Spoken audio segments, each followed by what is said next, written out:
لقد خلقنا الانسان فی کبد، اس کو ہم نے مشقتوں میں رہتا زندگی بسر کرنے کے لیے پیدا کیا ہے۔ ساری زندگی اسی طرح گزرتی، تمام عمر طوفان سے کھیلتے گزری، تمام عمر طوفان سے کھیلتے گزری،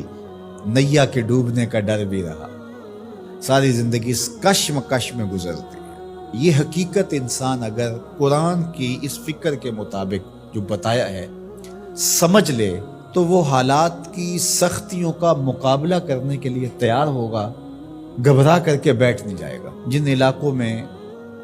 روزانہ کی بنیاد پہ یا موسم اس طرح کا ہے کہ کسی وقت بھی بارش شروع ہو جاتی ہے، تو ہم دیکھتے ہیں لوگ گھروں سے نکلتے ہیں، مطلع ابر آلود بھی نہیں ہوتا، لیکن وہ ہاتھوں کے اندر چھتریاں پکڑ کے جا رہے ہوتے ہیں کہ موسم کسی وقت بھی تیور بدل سکتا ہے، تو ہمارے پاس چھتری موجود ہونی چاہیے۔ دیہاتوں کے اندر جنگلوں میں رہنے والے لوگ جب گھر سے باہر نکلتے ہیں، ڈیرے کو جاتے ہیں، تو ایک عصا ساتھ رکھتے ہیں کہ کوئی موذی جانور آ سکتا ہے، کوئی سانپ نکل سکتا ہے، تو ہم اس کے لیے ذہنی طور پہ تیار ہوں۔ اور اگر یہ ذہنی طور پہ تیار نہ ہو تو سانپ کو دیکھ کے گھبرا جائے گا اور رونا شروع کرے گا یا آگے لگ کے بھاگ جائے گا، نتیجہ کیا کہ اذیت میں مبتلا۔ لیکن اگر اس کو پتہ ہے کہ یہ کھیت ہے، یہ جنگل ہے، یہاں یہ ہوتا رہے گا، تو جب بھی سانپ کوئی موذی جانور آئے گا یا اسے مار ڈالے گا یا اسے بھگا دے گا اور پھر اپنے کام پہ چلا جائے گا۔ اس کے ذہن میں بھی نہیں ہوگا کہ راستے میں مجھے آج یہ مصیبت آئی۔ اسی طرح جس نے ہاتھ میں چھتری پکڑی ہے اور راستے کے اندر تھوڑا سا موسم کا تیور بدلا، چھتری کھولی، سر پہ لے لی، 2-4 قطرے برسے تو موسم پھر صاف ہو گیا، پھر اس کو سمیٹا اور ساتھ لے لیا، بات ختم۔ اس کو یاد بھی نہیں ہوگا کہ بارش ہوئی تھی یا نہیں ہوئی تھی، زندگی کے معمولات میں شامل ہے، چونکہ وہ اس کی تیاری کرتا ہے، اس کے ذہن میں ہے موسم ایسا ہے کہ بارش بھی آ سکتی ہے، کڑکتی دھوپ بھی ہو سکتی ہے۔ لیکن جو اس کے لیے ذہنی طور پہ آمادہ ہی نہیں ہے، اچانک نکلتا ہے تو بارش آ جاتی ہے تو پھر وہ گھبرا جاتا ہے، کبھی دیوار کے ساتھ لگتا ہے، کبھی کسی شیڈ کے نیچے ہوتا ہے،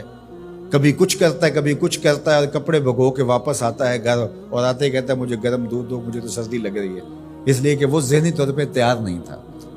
گھبرایا ہوا ہے، رنگ اڑا ہوا ہے، چہرہ زرد ہے، کیا ہوا؟ وہ میں نے سانپ دیکھا ہے وہاں، چونکہ اس نے مقابلے کے لیے ذہن ہی نہیں بنایا تھا اور وہ ایسے نکل گیا، اچانک دیکھا اور گھبرا گیا۔ اسی طرح آپ کوئی کام کرتے ہیں کسی فیکٹری میں، ذمہ داریوں کا بوجھ آپ کے سر پہ، آپ کو پتہ ہے کہ یہاں مسائل ہوں گے، مصائب ہوں گے، 2 لوگ الجھ سکتے ہیں، مسائل ہو سکتے ہیں، کوئی خیانت ہو سکتی ہے، جھوٹ ہو سکتا ہے، لوگوں کا آپس میں تناؤ ہوگا، آپ ذہنی طور پہ یہ سارا میں نے فیس کرنا ہے۔ تو یہ جب ذہن ہوگا تو پھر آپ اس کو ایک روٹین کے عمل کے طور پہ کرتے رہیں گے تو گھبراہٹ نہیں ہوگی۔ لیکن اگر آپ اس کے لیے تیار نہیں ہوں گے تو پھر آپ کو بہت تکلیف ہوگی۔ تو اللہ تعالیٰ نے یہ پہلے بتا دیا، ہم نے تمہیں ڈیزائن اس طرح کیا ہے کہ یہ تمہارے ساتھ زندگی میں سب کچھ ہونے والا ہے، تکلیفیں بھی ہیں، آلام بھی ہے، حسد بھی ہے، بغض بھی ہے، کینہ بھی ہے، حقد بھی ہے، نفرت بھی ہے، اپنوں بیگانوں کا شر بھی ہے، شریکہ برادریاں بھی ہیں، دشمنیاں بھی ہیں، حالات کی ٹھوکریں بھی ہیں، غربت بھی ہے، امارت بھی ہے، بیماریاں بھی ہیں، صحت بھی ہے، سب ساتھ چلتا رہے گا، زندگی کے ساتھ کتنا کچھ جڑا ہوا ہے، تو پھر اس کو گھبراہٹ نہیں ہوگی۔ تو یہ زندگی کے ساتھ جڑی ہوئی چیزیں ہیں۔ لقد خلقنا الانسان فی کبد، تمہیں پیدا ہی کیا گیا ہے مشقتوں میں رہتا ہوا، اذیتوں سے تمہیں گزرنا ہی پڑے گا، کشاکشی حیات کا مقابلہ کرنا ہی پڑے گا، دکھوں سے پالا پڑے گا تمہارا، ان دردوں سے بھی گزرنا پڑے گا، بلکہ ان آبلوں سے جی گھبرا گیا تھا، ان آبلوں سے جی گھبرا گیا تھا، دل خوش ہوا راستہ پرخار دیکھ کے۔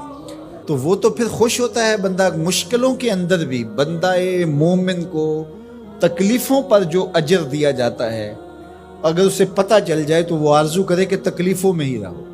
میرے اور آپ کے آقا و مولا فرمایا جو شخص قرآن پڑھتا ہے اس کو اجر دیا جاتا ہے، اور جو قرآن پڑھتا ہے یتتعتع فیہ، تو وہ اڑتا ہے، پھنستا ہے اور وہ اٹکتا ہے، لکنت آتی ہے، فرمایا اللہ اس کو 2 اجر دے گا۔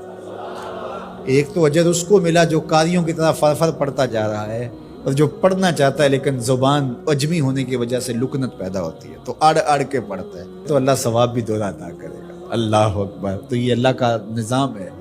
تو وہ محروم نہیں رکھے گا۔ تو جو تکلیفیں پہنچتی ہیں، جو آلام آتے ہیں، جو اذیتیں آتی ہیں، اس کا میرے اللہ نے